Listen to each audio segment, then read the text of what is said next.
Here we are, nice polyglots and friends of the badly made vlogs. How are you? I hope all is well. I am Lord Zentam and I'm here today in absolutely new guise. Today I am here to be the devil's advocate, the defender of the oppressed. From my Neapolitan cave I heard the llamas cry for help and I couldn't hold back. Gentlemen, gentle lady, and ladyman, I don't know. Today I'm here to defend the film that you have all attacked and criticized. Today I'm here to show you that Matrix 4 is not that bad. The first part has no spoiler. To tell you this story, I want to wear my Venetian mask, then I will tell you why. Let's make an important premise. It is a terrible era for cinema. Ideas are sterile. You can't create enthusiasm for something new, and you take refuge in the nostalgia effect and in the great ideas of the past. The problem is that those great films of the past are great precisely because they were made in that specific period. In reality, we say things as they are. It is not true that today great films are not made. What is in crisis is not cinema, but entertainment cinema. Parasite, J'accuse, Life of Pi, and The Great Beauty are from the last 10 years and are wonderful films. Movies, I don't know. What is in crisis is pure entertainment cinema. The problem is that there was a time when entertainment films or movies, choose what you want, were at the same time bearers of value and concepts. You enjoyed yourself like crazy, and then you realize you were thinking about something. Look back on Terminator 2, Robocop, and of course, the first Matrix. Obviously, there are other entertainment films that don't have much content but are so enjoyable. Who cares? It's great cinema. And to be honest, lately we have had things like John Wick and, of course, the one great, immense, insurmountable Mad Max Fury Road. Perfect. We did the assumption. Now we come to Matrix 4. Matrix 4 is not perfect. Well, if it isn't, but the problem is that you are not looking at the picture as a whole. Matrix, Matrix, has never been a movie. It is a transversal narrative work that only partially involves cinema, and each piece serves the overall scheme. It follows that there are two distinct matrix, I don't know, in the mind of the audience. And even though they look the same, they have never been so different. One Matrix is based on the 1999 movie. It has a beginning, a middle, and an end. For this Matrix, the two subsequent movies are already too many, a useless study of an otherwise perfect story. Then there is the other Matrix, and I dare to say the real Matrix, fruit of the mind of the Wachowski and of the artists who have collaborated with them. And for this Matrix, the first movie is only a piece, to which the Animatrix, Enter the Matrix, Matrix Comics, and other small fragments hidden like crumbs of a pot. To make you understand how profoundly different this Matrix is, in this Matrix, aliens exist. In this matrix, the possibility of an alliance between man and machine has already been explored. I don't know. In this matrix, who is disconnected in an anomalous way can develop unique capabilities is already established. Matrix Reloaded is a completely different movie, an indispensable keystone in this Matrix, and the character of Niobe Niobe, I don't know the real pronunciation of this name, is as important as that of Morpheus. This is the problem of many of you. Listen, you wanted the sequel to an incomplete thing that you convinced yourself was its final version. I am saying Matrix 4 is perfect? Absolutely not. But the point is that if you will look at the entire work of the Matrix, there are many parts that do not sound the same. But undoubtedly, the style of the movie and its content is consistent with the rest. What I'm telling you is before throwing myself into the spoiler part, before judging Matrix 4, go really deep inside the rabbit hole. Go back, find out how many people actually kissed Monica Bellucci in the Matrix saga, and then go back to the latest Matrix and tell me if it doesn't all work better. And now comes the spoiler part, and I tell you the 11 things I really liked about Matrix 4. So now the spoilers are. If you haven't seen it, go away.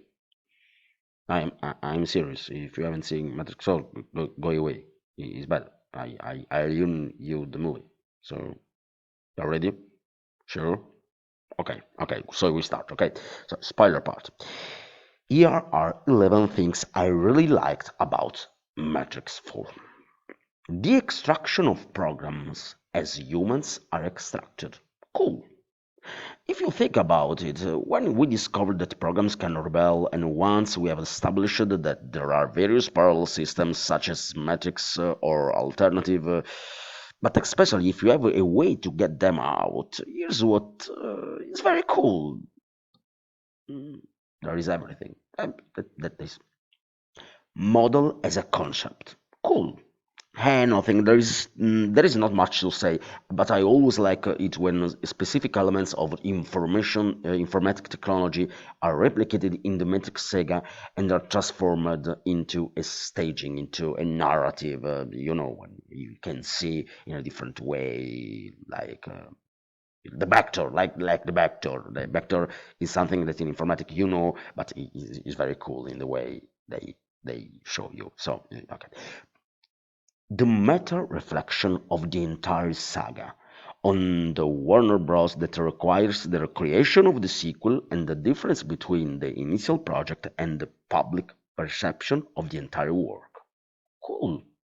Many have joked about this, saying that recognizing one's limits does not mean solving them.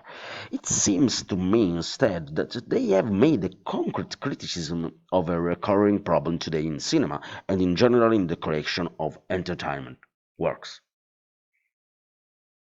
Yeah. The blue pill as a metaphor of psychiatric drugs. Cool. This is actually something profound and deserves a separate, in-depth video as often happens in the Matrix saga. Let's just say here that in the American world, psychiatric drugs have a diffusion that often makes it difficult to understand in the rest of the world. They are even given to children in the US. The idea that there is some normality to aspire to, and that if is not reached, you have to somehow compress yourself in your box with the help of a drug. Well, it is a concrete problem, and it is nice how they have taken an ancient concept, red pill, and or blue pill, and they've done something more with it. Cool. The psychologist as the bad guy. Cool. Mind you, I do not have it with the category of psychologists, and in general, I think they are a fundamental aid for society. But sometimes we forget how delicate the figure of a psychologist is, and I'm used that in this case it has the same role as the pill, the blue pill, a normalization tool. Mind you, I'm biased. I'm okay. I'm biased because I am an alien with a paper mache face. But I can be who I am also because I was welcomed into a culture where strangeness has long been welcomed throughout the mask. as a free interpretation of a different identity. And this is the reason that prompted me to wear today my Venetian mask, precisely to remember how ancient this approach to matter is in this area of the world. Matrix buries dreams, trivializing them as a metaphor for disinformation. Cool. Dreams are a fundamental part of life. Even in this, I'm biased, considering that I'm making an entire video game set in the land of dreams. But in general, I would like to say that we spend most of time sleeping and dreaming, and society, of which Matrix is the metaphor, tends to relegate them to an almost secondary marginal role. The scarcity of the resource that causes war between machines by applying the laws of nature to them. Cool.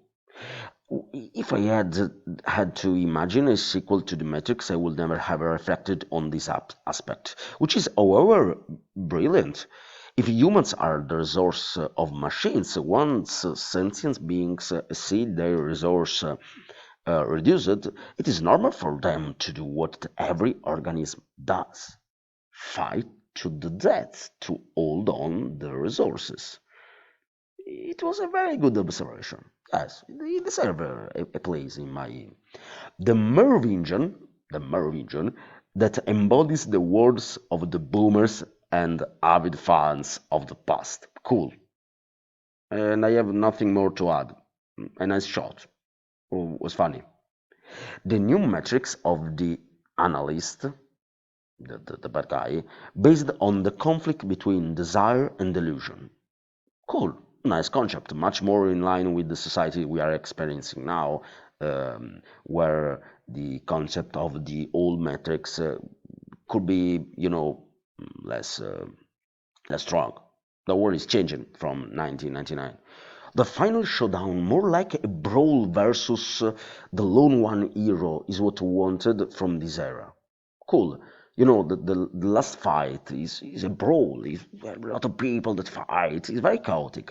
This is also a very complex concept to explore, but from a staging point of view, I found it much more appropriate for this area of the Great World Disorder. This is the year of the Great World Disorder. Than the image of Neo who alone assaulted the building where Morpheus is captive. So I don't know. I prefer this approach from a graphic point of view. It's more representative. In closing, a note that does not come from me, but from a friend who was with me when we saw the movie. Hi, friend that was with me. The relationship between machines and men and humans in the new city of Iron had been largely anticipated by the discourse of the interrelation between humans and machines in Matrix Revolution. Do you remember the? I don't know. Was the chief of Zion the boss of the city that spoke about it with Neo?